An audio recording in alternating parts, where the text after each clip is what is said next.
Hello, I'm back. This is Alvin's Adventures.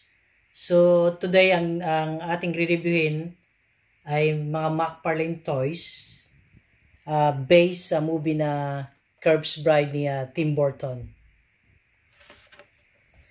So hindi natin na kompleto itong toys na to kasi napakamahal niya na noon. Ito ang aking pagkakamali. Sana binili ko noon pa kasi ginawa tong mga toys na to. Yung iba dito is 2005, ang iba ay 2006. So noong time na yan mura pa. Ngayon ang price niya is times 4 to times 5 na yung presyo ng mga toys kung meron na bebenta sa inyo. Okay, so mag-start na tayong reviewin.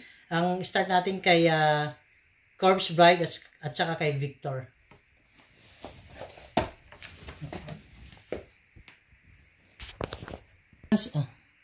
Ipapakita ko lang sa inyo yung short na patalastas ng ang unang toys na re-reviewin natin ay si Victor Van Dort. Di bali ang voice actor nito ay ang famous na actor na si Johnny Depp. So, ang masasabi ko lang sa toys na to, ito yung mga toys ni McFarlane na talagang nag-super mahal. Super duper mahal talaga. Ang downside lang nito is siyempre nakikita nyo, manipis.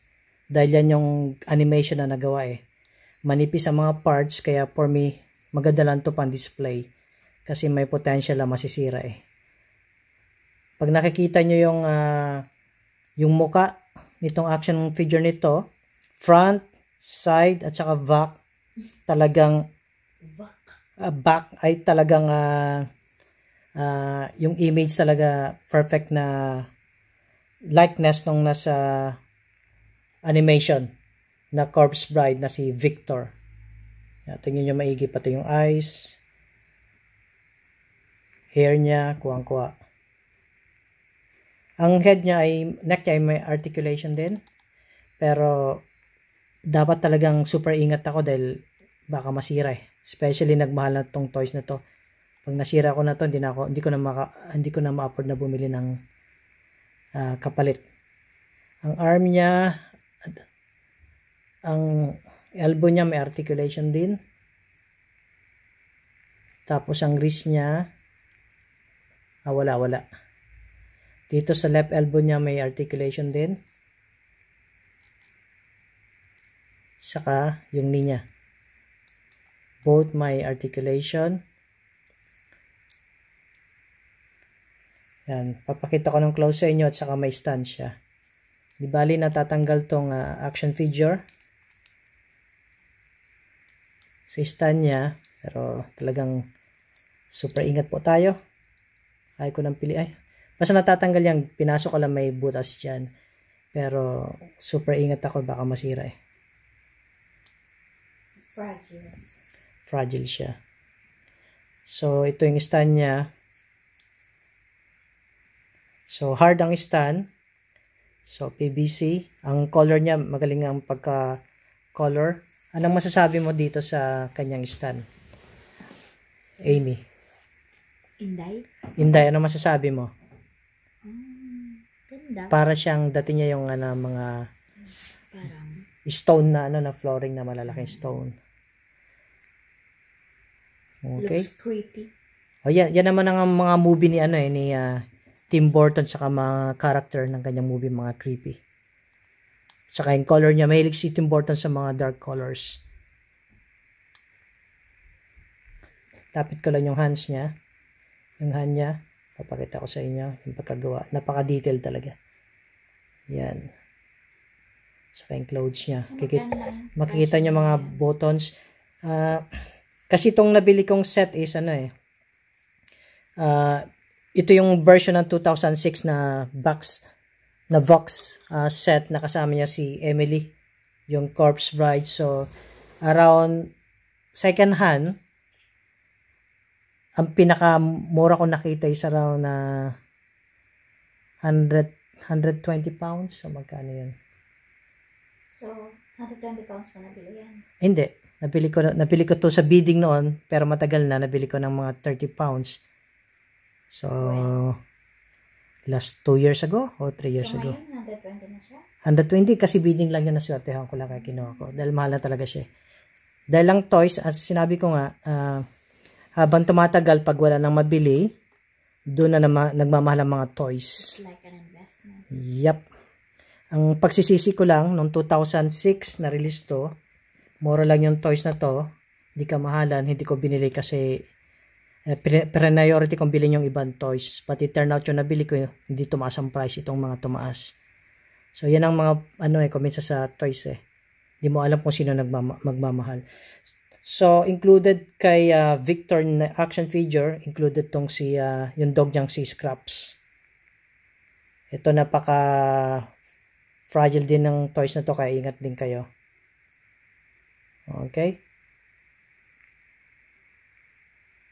Yan siya bali.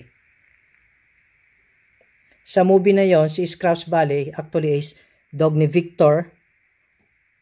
Nung nabubuhay pa tong dog na to, tapos si Emily niregalo niya kay Victor. Parang, kasi si Emily pinunta niya si Victor sa Land of the Dead. Kaya yung mga patay nandoon pero mga skeleton na sila. So, pupunta na tayo ngayon kay Emily. Ang corpse bride. Bride nga, pero corpse siya. Patay. So, lalapit kong close. So, makikita nyo si Emily naka-dress siyang pangkasal na lumang-luma na. Kasi sa istorya na yon, nung pumunta siya sa woods na mag-isa, may pumatay sa kanya. Tapos nung bago siya, naghingalo siya, may sinumpa siya na hanggang hindi niya makikita yung true love niya ay hindi siya magkakaroon ng peace. Kaya nung after 8 to 9 years, itong si Victor ay accidentally nagpa-practice ng kanyang wedding vow para doon sa isang character, kaso hindi ko pa nabili yon. Si Victoria, yung naging asawa ni Victor, ay nilagay niya yung ring sa daliri ni Emily na napagkamalan niyang branch ng tree. Kaya yun ang dahilan kaya nabuhay si Emily.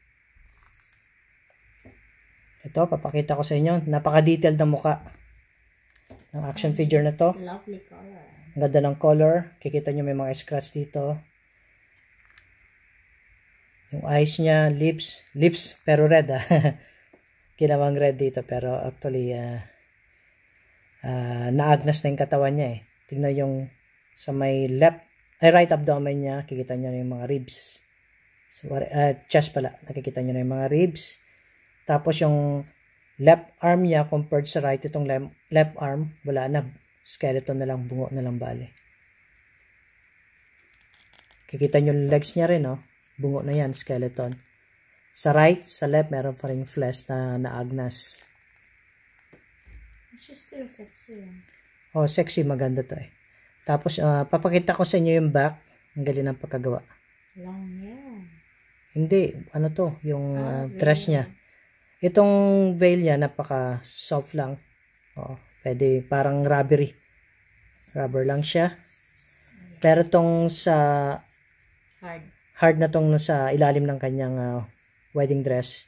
Tingnan nyo yung design, ang ganda. So it doesn't need a stand. It doesn't need stand. Yeah.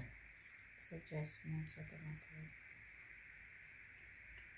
So, ano masasabi mo? Beautiful. Ganda. I love it. Sa lahat ng action figure na nandito, at saka yung ibang collection ng Corpse Bride ng McFarlane, ito ang pinakamahal. How much? Ito kasi set ko nabili, pero ito yung set ng box. Pero may nabibiling series 1 at saka 2 na isa lang nito. Ang isang toys nun is more than 6,000 pesos each. Like 100 pounds. More than 100 pounds. Kaya more than 6,000. Wow. So Kaya that's yan worth 100 pounds if we sell it, right? Itong dalawa? No, Itong isa? the Oo. bride alone. Yep. Samantalang noon, divided by 5 mo yun. Okay, so mga Kaya- interesado po dyan. Say Kaya hi. nag-iinaing ako, hindi ko binili noon. Tingnan natin ang articulation, pero Interesadong bumili. ingat tayo ingat lang tayo. Medyo lang dito sa may elbow niya. Sa wrist meron pero natatakot akong galawin. O yan, slight lang pero nakakatakot galawin. Kontakin nyo lang po si Inday. Ito bali. Naigagalaw din. Elbow niya. Head niya. Parang slight lang pero natatakot akong galawin. Ang waist niya nagagalaw. May articulation ng waist niya. So, tapos na tayo kay Victor at kay Emily. So, i-review natin yung other action figure ng Corpse Bride.